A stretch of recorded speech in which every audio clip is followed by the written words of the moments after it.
దేవునికి మహిమ కలుగునుగాక. వారు ఆయన మార్గములలో నడుచుకొనుచు ఏ పాపమును చేయరు.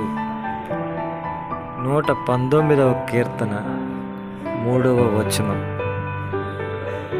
మనము పాపం చేస్తున్నామంటే ఖచ్చితంగా మనము దేవుని మార్గంలో లేము, లేదా దేవుని యొక్క అడుగుజాడలలో మనం నడవట్లేదని అర్థం.